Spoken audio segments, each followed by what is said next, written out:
What's up, all you beautiful people? Welcome to another episode.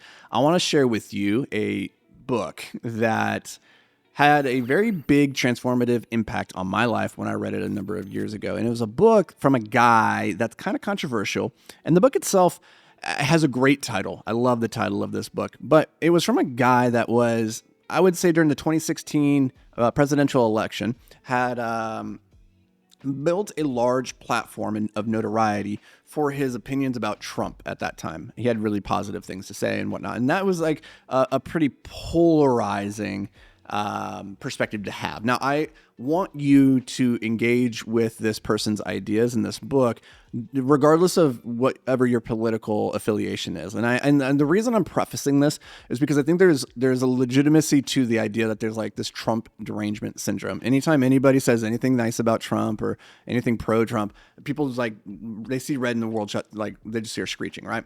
If that's you, just bear with me because this book is very good. The ideas inside of it will help you. So without further ado, the book is called How to Fail at Almost Everything and Still Win Big. And the author is Scott Adams. Now, Scott Adams is probably most well known as the creator of the Dilbert comic, right?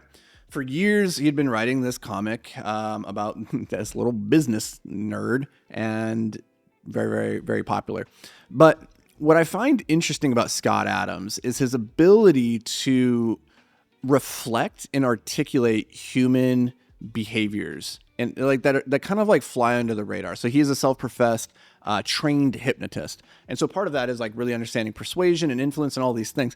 And so this book, what I love about it is it's part memoir. He's talking about his life through the lens of like, he was a failure for most of his life. He worked at this at a bank. And then I think he tried to become a cartoonist, which like, back in the day when he became a cartoonist, like, what are you doing? Like, that's no kind of career trajectory. You'd look at him now and be like, this dude is like, he's wildly successful. But at most points along his journey, you would look at it and be like, what the hell is this guy doing? So he failed his way to success in a pretty brilliant way. And I want to share with you just three of the ideas or three quotes from the book that have stuck with me the most and that I come back to really regularly. So first is that goals are for losers, systems are for winners. So what he talks about is this. He says, a goal is a specific objective that you either achieve or don't sometime in the future. A system is something you do on a regular basis that increases your odds of happiness in the long run. Most important,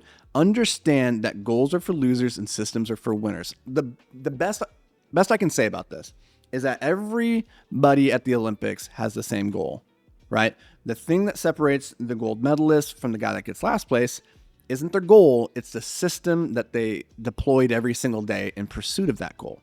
And so yes, it's nice to have goals that set a trajectory for you that you're targeting. However, more important, and this is borne out by all the scientific research, is that it's more important to focus on the input goals, the process goals. What are you doing on a day-to-day basis that would move you towards the big output goal? And the thing that leads to your inputs in those daily processes are your systems. So if you want to be a New York Times bestseller, what is your process? What is your system for showing up every day and consistently putting words on the page, or consistently reaching out to agents, or consistently marketing yourself and building a platform? Like, what is the system? Focus on that and you will inevitably get to your goal. Whereas if you just focus on the goal without the system, it's just a dream. So that's number one. That's the first idea. Number two, positivity is far more than a mental preference. It changes your brain literally, and it changes the people around you. It's the nearest thing we have to magic. That was his quote.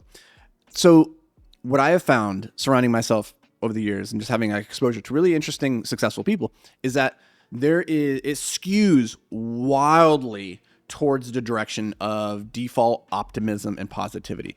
Successful people, they're not positive and optimistic because they're successful. They're successful because they're optimistic and positive. It's like a self-fulfilling prophecy. In the same way, cynical people, pessimistic people, they manifest their beliefs into a reality around them that justifies them being cynical or being pessimistic. It is far better to go through life assuming positive intent, to assume optimism. Even if you're wrong, it's still a better place to operate from, because instead of operating from this position of life sucks and this is never going to work, and therefore constantly feeling that negative energy. If you operate from the position of this is great, this is going to work, and it doesn't work, who cares? Like, you were still operating from this position of optimism. And now a lot of people, myself included, when I was younger, I would have said, "Oh, I'm not a pessimist, I'm a realist." I call bullshit. You're a pessimist, but you're just too cowardly to admit it. You can either be a pessimist or you can be an optimist. Realist, that's not a thing. So at the end of the day, pessimists get to be right, optimists get to be rich. So optimize your life to operate from a position of positivity. And this is a really cool thing that you can change, actually. If maybe you come from a negative environment, the people around you that you grew up with, your family, maybe they are very negative. And so you just have like these scripts, these dialogues running through your house. Well, your mind.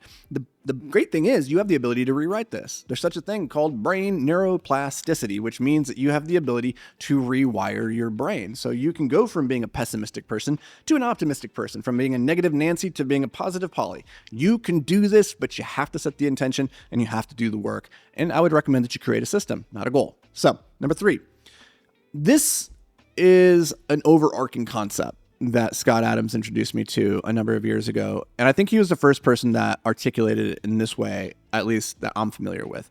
And it started actually as a blog post. And I read it first as the blog post, and then I read it later in this book. So I'm going to include it into this book. But effectively what he talked about is this idea of the skill stack, and how if you want to be successful or great and successful or in any domain of life, the more skills that you stack upon one another, the more likely you are to realize a unique niche within that paradigm of skills than you are if you were to focus just exclusively on one. So here's what I mean. If you want to be the best writer in the world, well, good luck with that, because only one person gets to be the best writer in the world, right? Like, to be in the top 20% of any domain is extremely difficult. However, if you wanted to be the best writer who also writes about business, well, now it's a little bit narrower, right? Now you could, if you were, say, top 50% as a business person and top 50% as a writer, you would combine those two things and you might now be in the top 20% as a business writer. Okay. So what we did is we combined two different skills. Now, what if you were to say, I want to be the best writer who writes about business in a humorous way? Okay. Now you've stacked 3 skills. Hell, you could be in the top 70% of each one of those and maybe even find yourself in the top 20% overall. Now, how about this? What if you wanted to be the best writer in business who's also funny and who also draws cartoons? You don't even have to be a very good cartoonist. And suddenly you're number 1 in the world. Who did I just describe? Scott frickin' Adams. So the skill stack gives you a frame of thinking about how can I become the best in the world through a unique confluence of skills that I'm stacking in a way that's unique to me, and that doesn't actually require me to be the best at any one of those things, but because of the unique way that I built my skill stack, by default, it makes me the best in the world. And that right there is worth the price of admission when it comes to this book. So go check it out, How to Fail at Almost Everything and Still Win Big. It's well written, it's humorous, and it's super insightful. So I hope you guys enjoy it. Let me know down in the comments. Have you checked out this book before? What'd you think? If you have read it. If you have not read it, well, what are you waiting for? Go get it. I'll see you guys in the next video.